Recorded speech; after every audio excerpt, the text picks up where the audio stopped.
माताएं वाणी तो बड़ी बड़ी निर्गुणी गा देती है, भजन बड़े सुंदर सुंदर श्याम सुंदर के गा देती है, पर उसका जीवन देखा जाए तो उसी प्रकार माया में फंसा हुआ है। जो गति एक दुष्ट की हो रही है वही उसकी होने वाली है, क्योंकि जीवन पर गाया तो बहुत पर गुणा नहीं, उस बात में खुद ने ध्यान नहीं लगाया।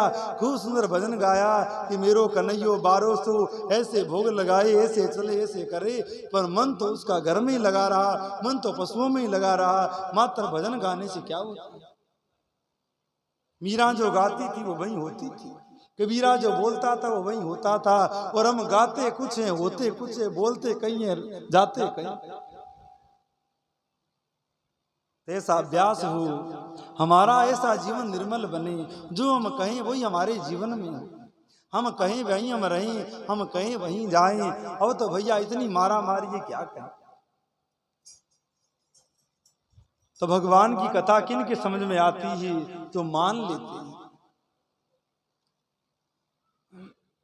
और आजकल तो नए नए धर्म भी चल गए हैं। अरे क्या अब जब विशेष नाम तो हम क्या नहीं लेते हैं, उल्टा पेड़ करके दिखा दिया, ऊपर एक महात्मा को बिठा दिया, नीचे देवताओं को बिठा दिया। देखो जड़ तो यही है, ये देवता सब उल्टे लटके हुए हैं, माया के अधीन है, ये तो खुद मरने वाले हैं, तुमको क्या मुक्त करेंगे, इत्यादि बातें दिमाग में भर दी जाती हैं। हनुमान जी को बंदर कहते हैं लोग, भगवान शिव को कहते हैं तो इसको तो नहाने धोने का पता नहीं है, क्या तुमको मुक्ति देगा। और उनको कौन समझाए कि भगवान शिव के बगैर, भगवान कृष्ण के बगैर, राम के बगैर मुक्ति है ही नहीं, मोक्ष है ही नहीं, कल्याण है ही।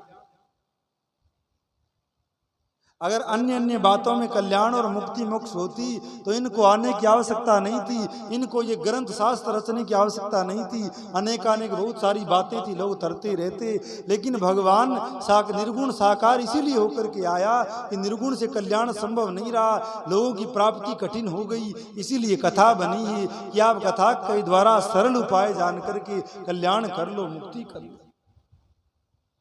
रामचंद्र के भजन बिनु जो चाहे पद निर्वाण, ज्ञानवंत सोनर पशुबन पीछ विषान।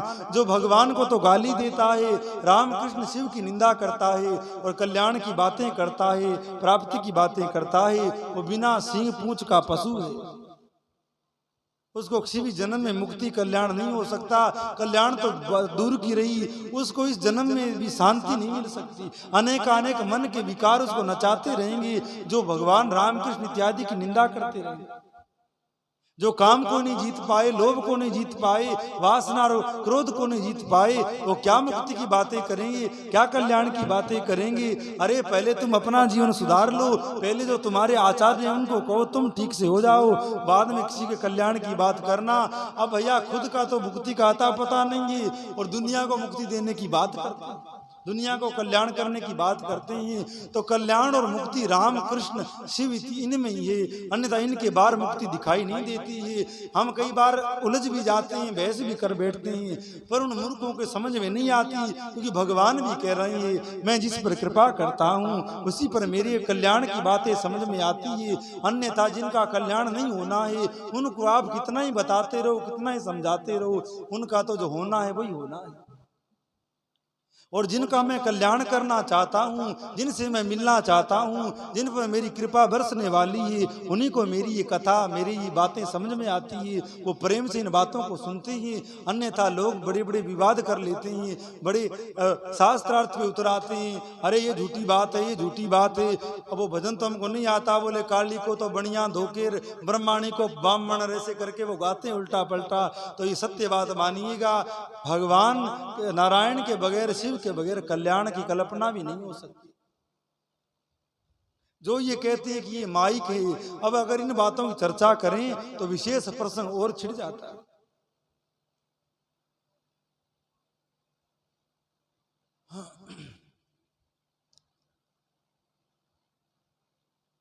पर बुरा नहीं मानिए, संसार के प्राणियों को भैया गोबर खाने की आदत लग गई है। इनको कितना ही हलवा दो, कितनी खीर दो, कितने चावल दो, इनको तो गोबर ही खाने ही, तो भाग करके वहीं जाते हैं जहाँ नहीं जाना चाहिए। कल्याण का नहीं, अपने यहाँ तो भीड़ कम है, वहाँ तो बहुत ज्यादा भीड़ बढ़ रही है, क्योंकि कलयुग है, सबका कल्याण थोड़ी होना है। इसीलिए सब्जी मंडी में भीड़ लगा करती है, और सुनार की दुकान पे तो भैया आजकल तो बड़े पैसे वाले ही जाते हैं। हमारा तोले का भाव सुना होगा आप लोगों ने। तो वहां तो खूब पैसे वाले जाते हैं, जिसको 5 रुपया की मूंगफली लेनी हो या आलू मूली गाजर गोभी लेनी हो, वो सब्जी मंडी में भीड़ करें। कथा में तो जो कुछ है रखते हैं, कुछ ज्ञान रखते हैं, कुछ ध्यान रखते हैं, और कुछ भगवान की कृपा है वही आकर बैठते हैं। अब उनके पंथ वाले आए, कोई लगाए कैमरा, कोई टीवी वगैरह, तो फिर देखो दुनिया आ जाती है। समझाते ही बहुत, अरे क्यों गति बिगाड़ रहे हो, क्यों अपना नाश कर रहे हो। बोले नाश तो आप जैसे ब्राह्मणों ने कर दिया है, आप जैसे संतों ने कर दिया है, वो कौन समझा। बोले आप जैसे महाराजों ने देश का बंटा ढार कर दिया है, अब ऐसे मूर्खों को क्या कहें। पर फिर सोचते हैं भगवान की माया बड़ी प्रबल है, जो मनुष्यों को समझने नहीं देती। कोई कल्याण में लगे तो उसको जल्दी से कल्याण की ओर जाने नहीं देती है। माया ऐसी उसकी बुद्धि को भ्रमित करती है कि वो कल्याण के पास जाकर के वापस लौट आता है। फिर मन में करते हैं जिसके जैसी उपजे वैसी कहे बनाए, उसका बुरा न मानिए नहीं कहां से लाए। आखिर में उसके भाग्य कोई दोष देते हैं। देखो इसकी गति बिगड़ रही है, तभी जाकर के ये ऐसी बातें कर रहा है, इसका मन वहां लगा हुआ है। भगवान से भी प्रार्थना करते हैं, इन जीवों की बुद्धि सुधारिए, इनको अपनी शरण में लीजिए। पर भगवान भी सोचते हैं कि इतने लोग आ गए तो बेकुट में भीड़ हो जाएगी, दुनिया भर का कचरा वहां बिखेर देंगे। तो बिरले बिरले कोई भगवान वहां ले जाते हैं, बाकी को उनकी बुद्धि में ऐसा भर देते हैं कि उधर ही जाओ, उधर ही भीड़ करो। और जिस पर विशेष कृपा हो गई है उसको शिव तत्व जानने में आता है, श्री कृष्ण राम तत्व जानने में आता है। और कोई ऐसी ज्ञान की बात नहीं है जो हमारे शास्त्रों में नहीं आई है। अगर वो ज्ञान वाली बात करें तो हमारे शास्त्रों वाली बात है उनके पास में, पर जहां वो कोई देवता की भगवान की बात पे आते हैं तो रामकृष्ण की निंदा करने लग जाते हैं, रामकृष्ण की अवहेलना करने लग जाते हैं। तो लगता है कि ये ज्ञान इनके कोई काम में नहीं आएगा, क्योंकि इनका आधार तो रामकृष्ण शिव है। इनको तो ये निंदा कर रहे हैं, इनको तो गाली दे रहे हैं। और अब ये कई लोग गुरु को मान लेते हैं, हम तो गुरु को ही मानते हैं, रामकृष्ण शिव को नहीं मानते। अरे रामकृष्ण शिव से बड़ा गुरु कौन होगा, सबसे बड़ा ज्ञान तो उन्हीं लोगों ने दिया है। चलो तुम नहीं मानते कि भगवान है क्या है, तो गुरु ही मान लो। शिव से बड़ा ज्ञान देने वाला कौन होगा, श्री कृष्ण से बड़ा कौन होगा, गीता ज्ञान से बड़ा और क्या ज्ञान होगा। भी तुम इनको भगवान नहीं मानो तो बड़ा आदमी मान लो, श्रेष्ठ बुद्धि वाला संत ही मान लो, तुम्हारा इसमें ही कल्याण हो जाएगा। पर बस उनको मानना ही नहीं है, बस उनको जिद करनी है और नरक में जाना है। तो लोगों को समझाना चाहिए। आप लोग भी ऐसे लोगों से मिलो तो उनको बताओ कि भाई इनमें कुछ नहीं पड़ा है, ब्रह्म ज्ञान उपजा नहीं, कर्म दिए छिटकाए, तुलसी ऐसी आत्मा सहज नरक में जाए। शास्त्र कह रहे हैं अगर पूरा ज्ञान नहीं हुआ हो तो संसार में रह करके संसार का पालन करते हुए मेरा भजन करो। ज्ञान हो जाए तो पूरे भजन में लगो, अन्यथा माँ बाप की सेवा करो, बाल बच्चों का पोषण करो, खेती खलियान इत्यादि करके दान पुण्य करो और पुण्य अर्जित करो। और पूर्ण ज्ञान हो गया तो सबरे कर्मों को छोड़ करके समरे जो संसार के श्राद्ध इत्यादि जो वैदिक कर्म है उनको छोड़ करके भगवान की भक्ति में लगो। पर ध्यान दीजिए, ब्रह्म ज्ञान तो हुआ नहीं और कर्म छोड़ दिए। हम देवता को नहीं मानते, हम पितर को नहीं मानते, हम घर में मंदिर नहीं रखते, हम तो भगवान को मानते हैं। अब भैया कौन से भगवान को मानते? बोले हम निर्गुण को मानते। जगह जगह पर सबकी आवश्यकता है।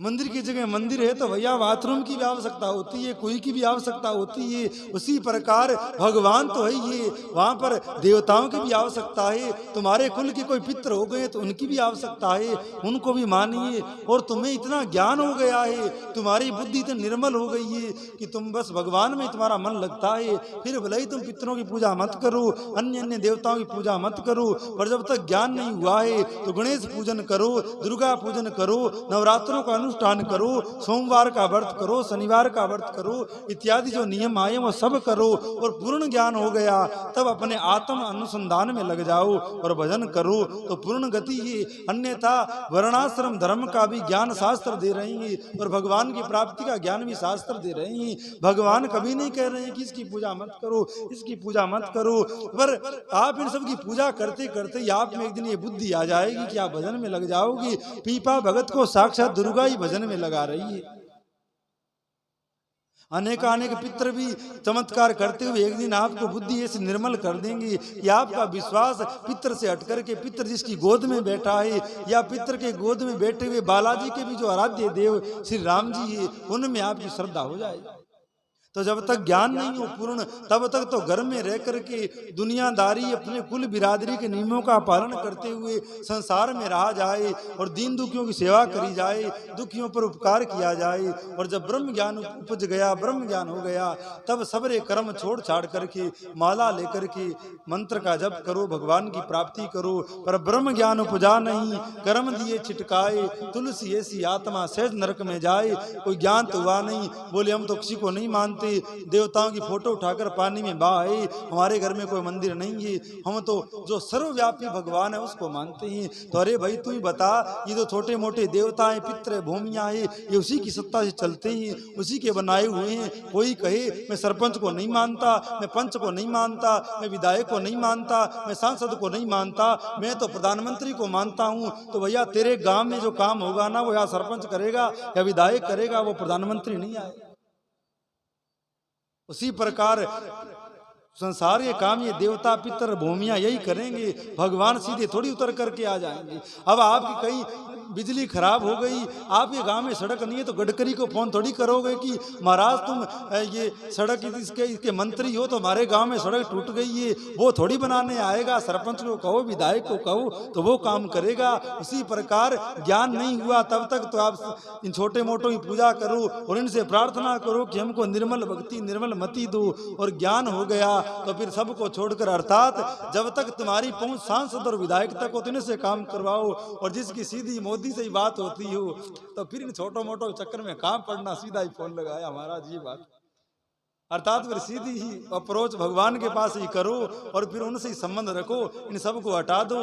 अन्यथा अब चपरासी लोग खड़े रहते हैं, कलेक्टर से मिलने जाओ तो आगे और खड़े रहते हैं, इतने रुपया लगेंगे मिला देंगे, ये ले आओ मिला देंगे। पर तुम्हारा रिश्तेदारी कोई बन जाए तो फिर उसको चलो मैं उसका साला लगता हूँ, जीजा लगता हूँ, तुरंत जाकर के उसके सामने बैठ जाओगे, उसे कंधा पर हाथ रख दोगे, अर्थात तुम्हारी जानकारी हो जाए। उसी प्रकार जब तुम्हारी भगवान से जानकारी हो गई तो ये सबरे छोटे मोटे देवता, नवग्रह, कुंडली और सूर्य देव सब तुम्हारे घर में पानी भरेंगे। रावण के घर पे सब ये पानी भरते थे।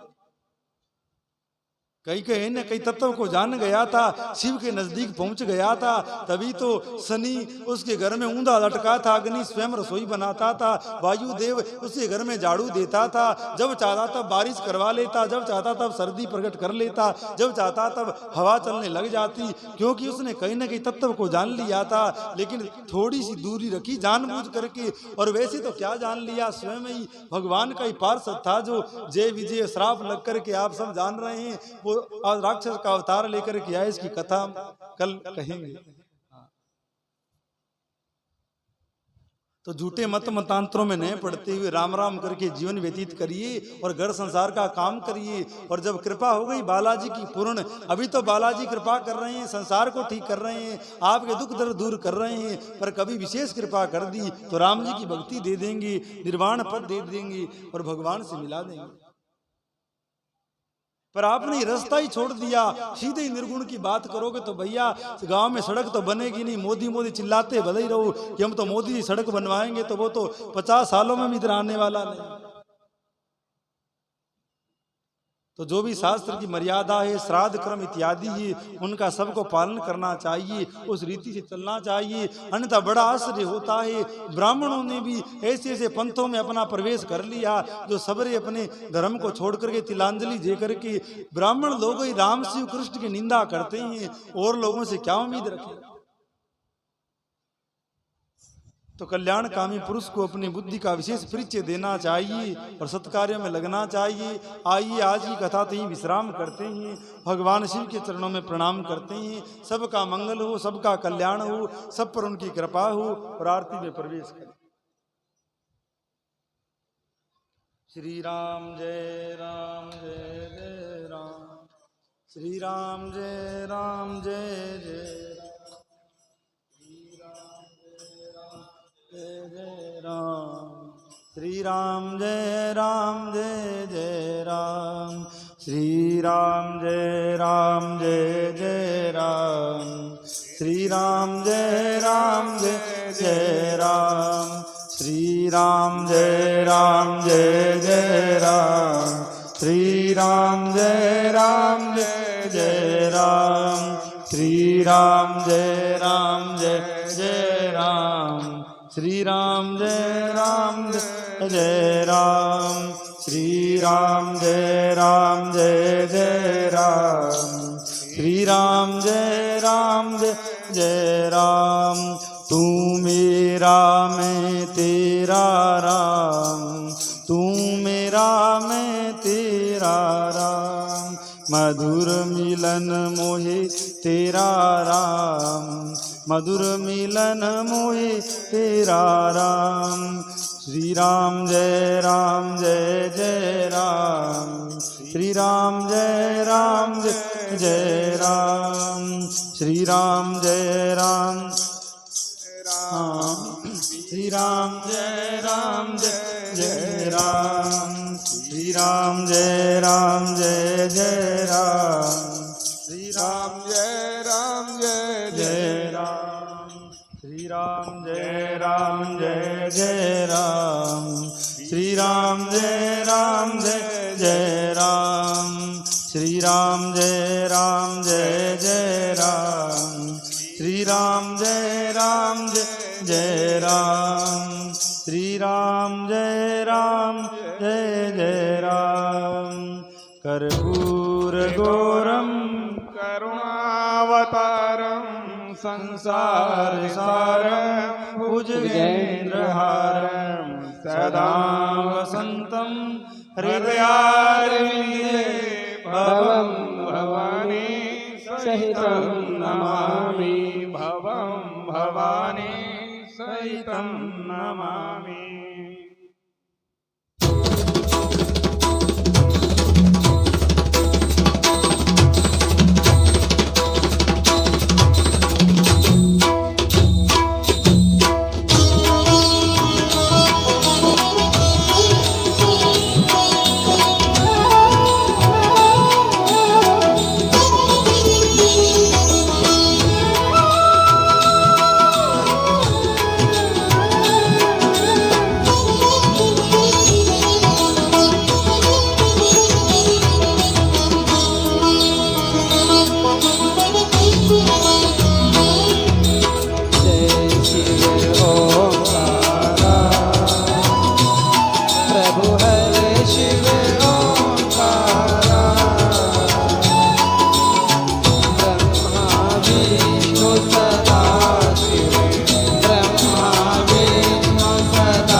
बोलिए शंकर भगवान की।